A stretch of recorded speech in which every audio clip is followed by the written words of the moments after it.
Vou votar na Sofia Manzano pra presidente. Vou votar no Gabriel Colombo pra governador do meu estado, entendeu?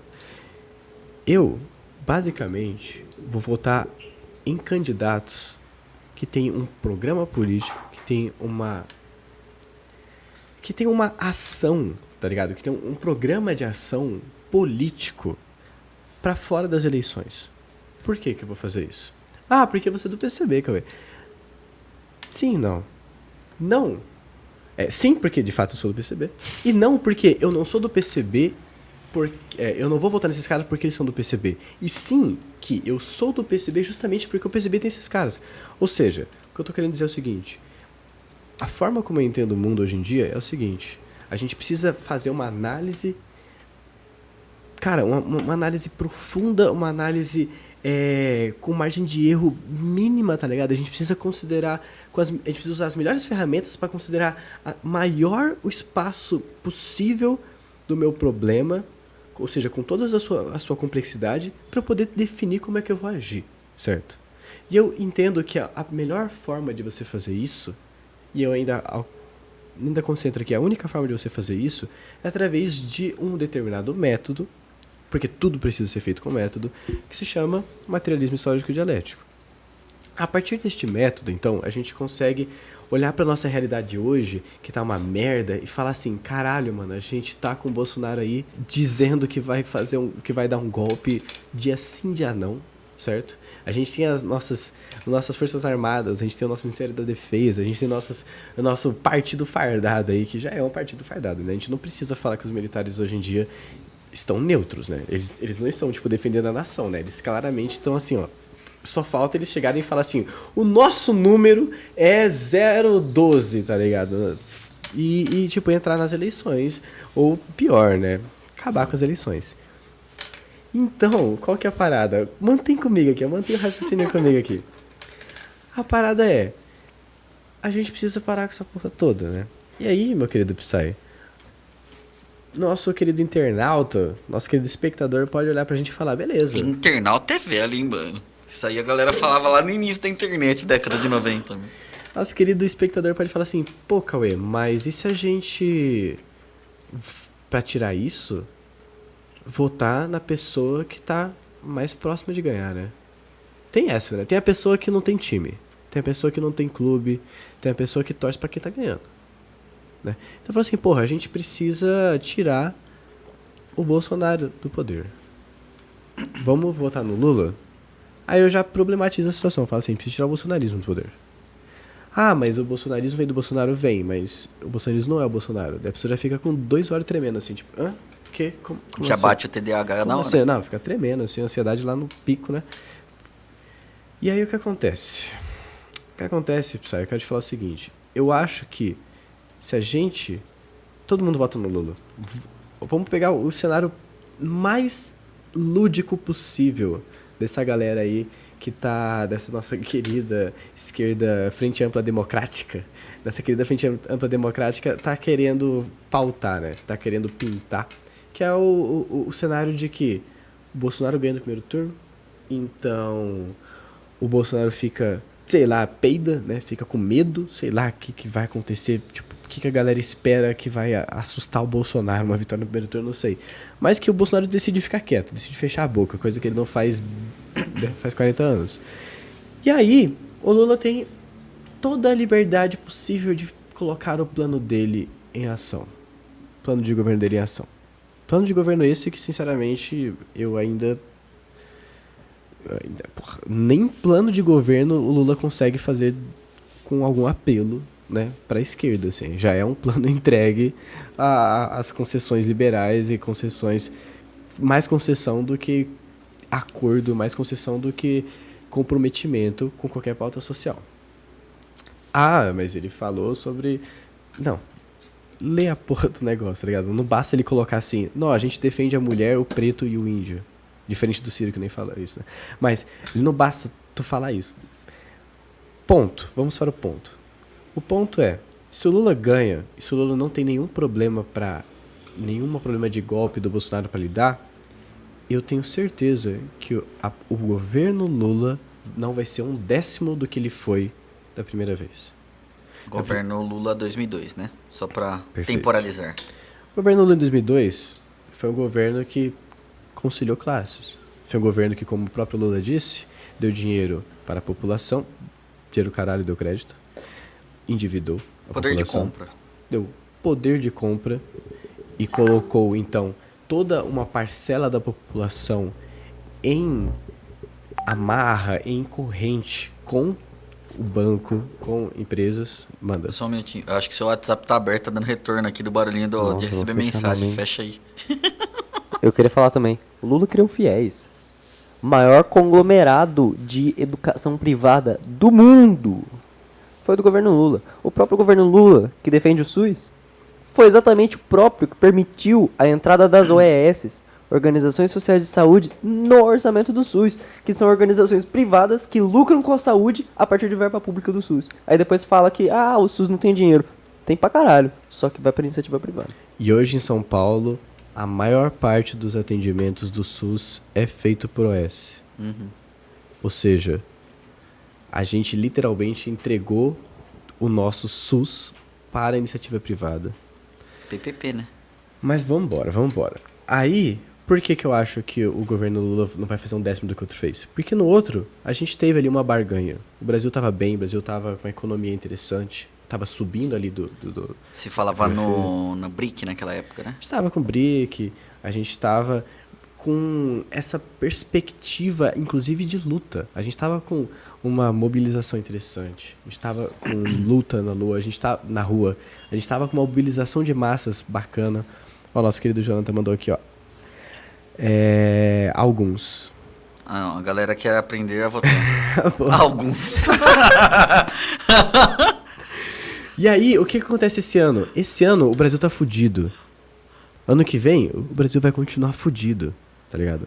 O Lula, quando pegar o nosso governo, se ele pegar, ele vai ter um trabalho absurdo pra fazer.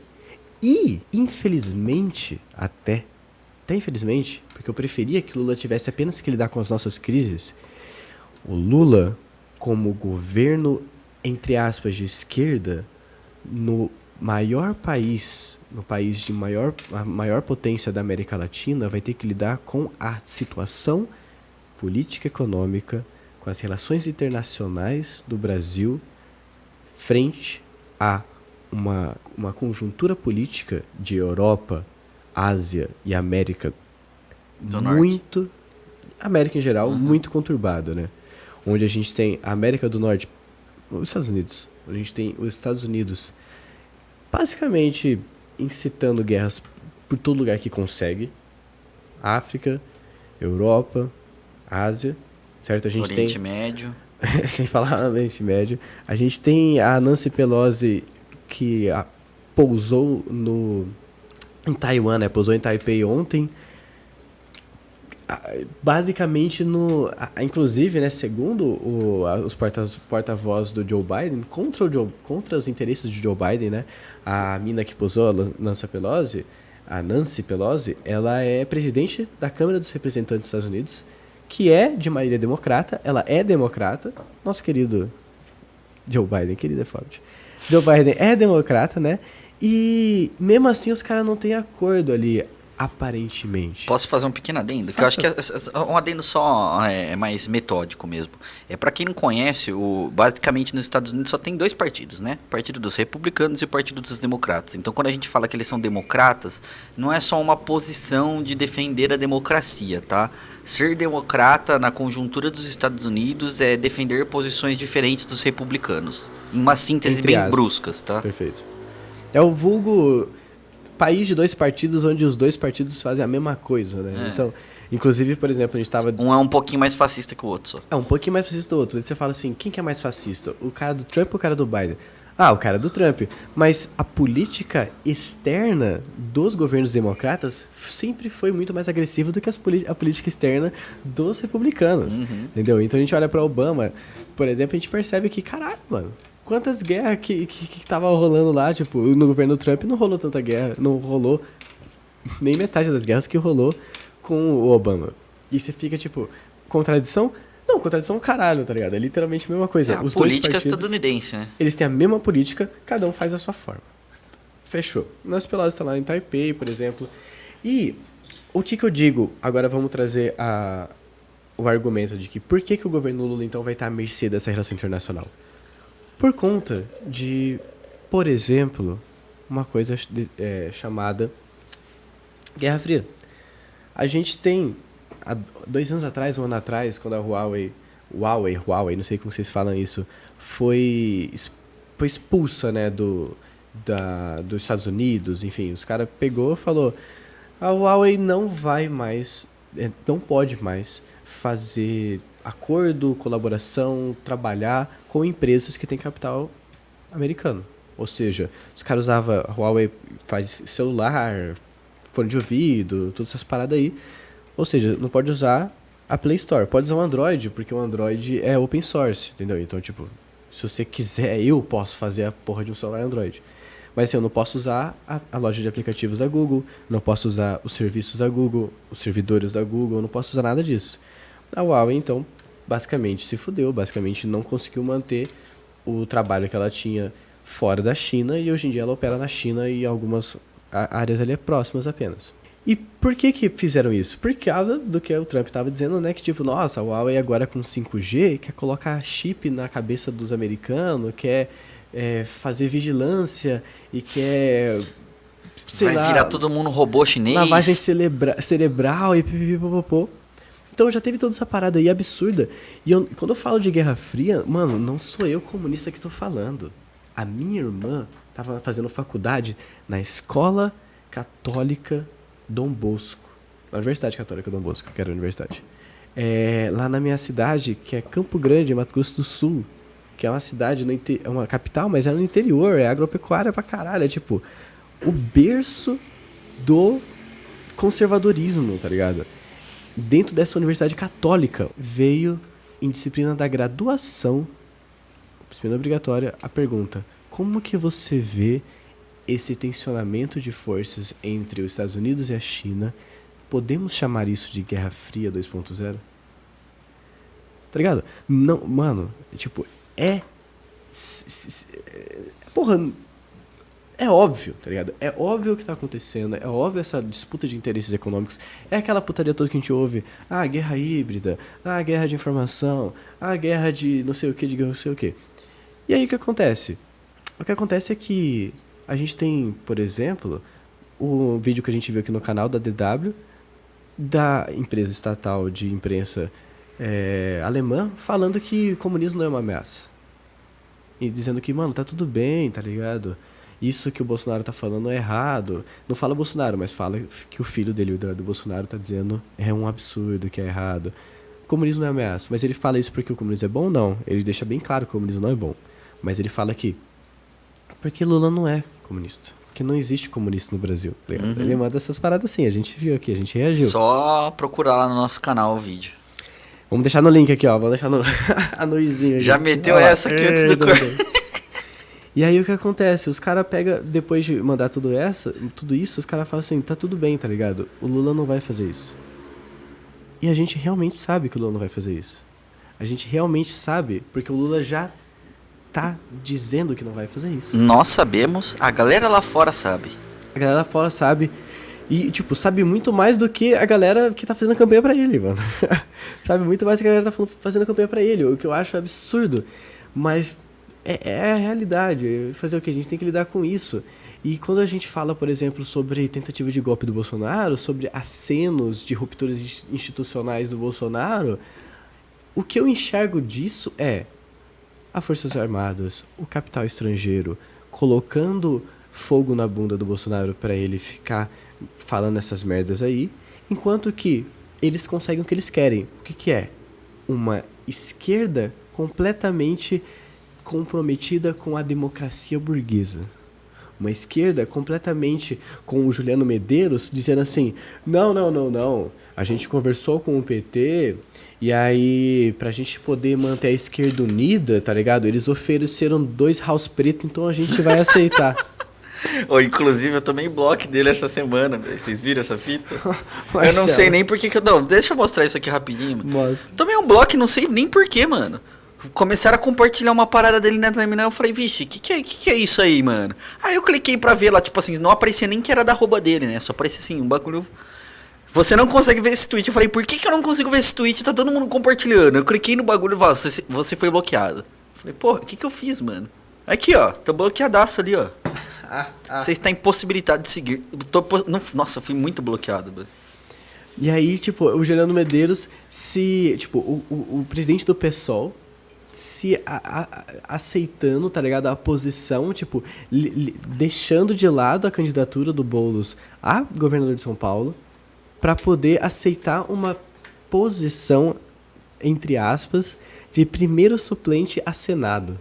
Isso aí tem nome, chama reboquismo. Então, é isso que o capital estrangeiro, as nossas forças armadas conseguem com essa polarização, conseguem com esses acenos à ruptura institucional.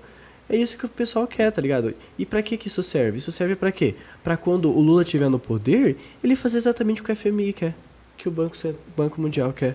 Fazer exatamente o que a Europa e os Estados Unidos definem que essas instituições da onde a gente pega os nossos empréstimos, porque o Brasil tá fudido, né? Da onde a gente pega nossos empréstimos, consiga. A gente não vai conseguir, mano, nessa conjuntura internacional, fazer o que a gente fez. Dar dinheiro pra montar refinaria de petróleo em Cuba, em Venezuela, em não sei o que, em Argentina, tudo. E o Brasil, como maior potência da América Latina, dentro dessa, abre aspas, enormes aqui, Revolução Rosa. Acho engraçado isso. 2.0. Como o senhor já teve uma, tá ligado? Revolução Rosa 2.0. Que a nossa querida DW alemã fala, né? Coloca como se fosse a ursal aqui dos ursinhos carinhosos, né? Coloca assim, mano, como que a gente tem uma revolução rosa? Como que a gente tem uma revolução socialista? Como que a gente tem países da América Latina com governos socialistas? Uma vez que, por exemplo, o melhor caso para explicar isso é o Castilho no Peru, que quando é eleito, ele já pega que ele já faz o nosso plano de governo esse aqui, ó. Vamos ser completamente liberal. Vamos destruir completamente qualquer perspectiva de social na nossa economia. E aí, logo em seguida, tem 3 tentativas de golpe. Não, inclusive esse negócio da Primavera Rosa, só pra fazer um adendo, né? Me lembrou 2 coisas. A primeira fita foi uma parada que a Gersi falou na nossa entrevista aqui com ela, né? Sobre a Primavera Árabe, lembra? Que ela falou, não gosto muito desse termo também e tal. Que não foi primavera e nem Exatamente. Então, assim, tem um caráter dessa parada, assim, de porra, tão botando o nome de uma parada que não é. E tem um documentário na Netflix que é sobre o bagulho que acontece, inclusive, na Ucrânia. Que é daquele negócio, um documentário que fala a revolução das cores, que a galera foi pra rua uma época lá jogando as cores da bandeira da Ucrânia. Não tem esse documentário lá? Eu não lembro o nome agora, eu vou pesquisar no celular enquanto isso, mas são 2 exemplos muito correlatos ao que você tá falando, no meu entendimento. Não, pega isso daí, manda seu adendo. Faz um adendo. Essa parada de guerra híbrida, eu acho que o Jones fala muito bem disso. Eu li, inclusive, o livro lá do Guerras Híbridas, do Andrew, não sei o que lá, sobre o nome difícil lá. Parece o Faustão falando, Marta, raja. A questão de guerra híbrida, né, é uma questão tática. Então, não tá errado falar guerra híbrida, tá ligado? Sim. Mas aí a questão é uma forma de guerra. E por que essa guerra acontece? É tão guerra quanto outra guerra. Uhum. Sim, mas aí qual que é o caráter dessa guerra? É uma guerra imperialista. É uma forma do imperialismo de agir.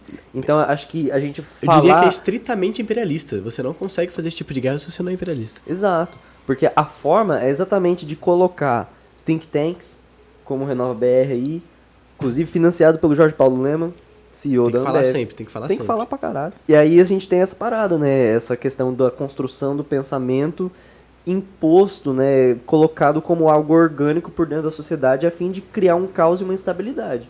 A gente pode pensar como foi 2013, como vem sendo 2016 e essa toda articulação, né? Principalmente com o que você coloca da DW. E eu acho que é isso, a questão principal é ressaltar o caráter imperialista da coisa, né? Se a gente está tratando de uma leitura marxista, a gente tem que ir na raiz. A guerra híbrida não é a raiz, ela é uma ponta do iceberg ali, né? Ela é o motor do Titanic, tá ligado? É uma ferramenta e a guerra é tão híbrida que a gente tem, por exemplo, uma manifestação bélica na Ucrânia hoje, que é por conta disso. A gente tem uma manifestação bem perigosa pra se tornar bélica em Taiwan, como eu comecei falando do Nancy Pelosi agora, tá ligado? O nosso querido Jonathan mandou ali, ó. Se os democratas tentarem algo em Taiwan, vão tomar pau. E vão tomar pau. Entendeu? A China, a Nancy Pelosi pousou ontem e mesmo ontem, tá ligado? Era tipo uma hora ou 30 minutos antes do pouso dela, porque o avião saiu dos Estados Unidos sem direção. Eles não divulgaram pra onde estavam indo. E aí eles deram uma volta, passaram lá pro caralho pra poder fingir que não tava indo pra China, tá ligado? Eu fui seguindo essas coisas aí no Twitter. E aí o que acontece?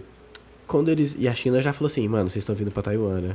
Os caras ficam tipo Os assim, filhos da puta vão pousar aqui, mano. Aí o Biden foi tipo assim, não, pô, a gente não tem interesse em ir pra aí, não.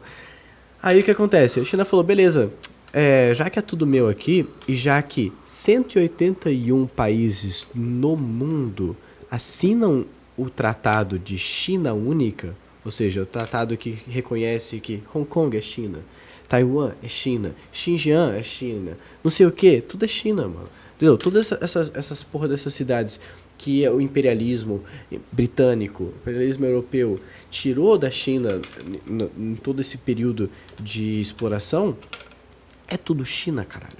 Aí a China, aqui que o Xi Jinping falou, a gente vai fazer uns exercícios bélicos aqui então, nessas áreas aqui, ó. Aí tem uma foto, inclusive dá até pra gente abrir o link lá, a gente mostra a foto. Vamos abre o link, abre o segundo link aí, ó. Segundo link da pauta. O do Globo? Isso. Inclusive essa história toda me lembrou que teve até corrente do pessoal que defendeu a Hong Kong lá quando rolou aqueles bagulhos, você lembra? Naquelas lutas lá dos... Isso, naquela luta lá do bagulho, a galera ficou do lado de Hong Kong, dá pra acreditar? Ó, se alguém chegar aqui e falar, democrata ou republicano, eu falo, Xi Jinping, e se escorregar 5 Prime, eu tatuo Xi Jinping nas costas. Pode colocar isso aí na lojinha depois então, em 5 Primes o Marreco tatua Xi Jinping nas costas. 5 Prime instantâneo da mesma pessoa. Hein? Nossa, aí o cara vai ter que ter 5 conta Prime, né? Não, ele pode pagar 5 Prime. Pode? Não pode? A pessoa pode dar 5 subs. Há 5 meses de sub, né? É que o Prime é diferente do sub. Mas um Prime vale um sub? Como é que funciona? Sim, o Prime é o fato de você assinar a Amazon Prime, você ganha um sub, que esse sub grátis, por causa da Amazon Prime, chama-se Prime. E de um mês? Sub. É de um mês, se não me engano. Eu não sei se renova. Todo mês você tem que Todo mês você tem que dar de novo o Prime, pode crer. Desce aí, mostra. Olha lá, sim, inclusive me mandaram um documentário dos separatistas de Hong Kong. Troca a imagem aí, depois o Psy vai descer aqui pra mostrar onde que vai ser os como é que chama? Exercícios militares. A minha fala anterior foi do Jonathan, tá? Eu só reproduzi, parece que fui eu que falei assim do nada. Enfim. Tá, a gente tá com a notícia aqui do Globo, então, que o Cauê falou. China e Rússia anunciaram parceria sem limites em meio a tensões com potências ocidentais. Não, então não é essa porra não que eu queria mostrar. Esse aqui é outra coisa, eu ainda vou comentar sobre isso. Então é o outro link ali do Instagram, não é? É que aquele é do Jones, falando sobre as coisas. Tá, enfim. Era um link do Twitter aí que se perdeu no meio das coisas, que é basicamente, vocês calma. Olha pra mim aqui. Pode pegar. E confia. Entendeu? Ou pesquisa no Google. Eu já falei que eu não vou ficar pesquisando nada pra ninguém, que eu não sou pai de ninguém aqui, ó. Hong Kong é uma ilha, certo? Uhum. No mar da China. Como é que é o nome do mar? Mar da China. Top. E aí o que acontece? Os caras... A imprensa estatal da China pegou lá e publicou. A gente vai fazer exercícios militares em toda essa região aqui. É literalmente todo o redor de Taiwan. Entendeu? Ou seja... Quando o Jonathan fala ali, ó, que se os democratas tentarem alguma coisa em Taiwan, eles vão levar pau? Sim, porque literalmente é a fucking China, tá ligado? É a fucking China, de uma ilhazinha a, sei lá, quanto fica? 30 quilômetros da costa da China? Do lado da China. Interessantíssimo. Bom, quer ler esse ponto, Vou ler aqui. Deixa que eu ler, que você tá falando faz muito tempo já.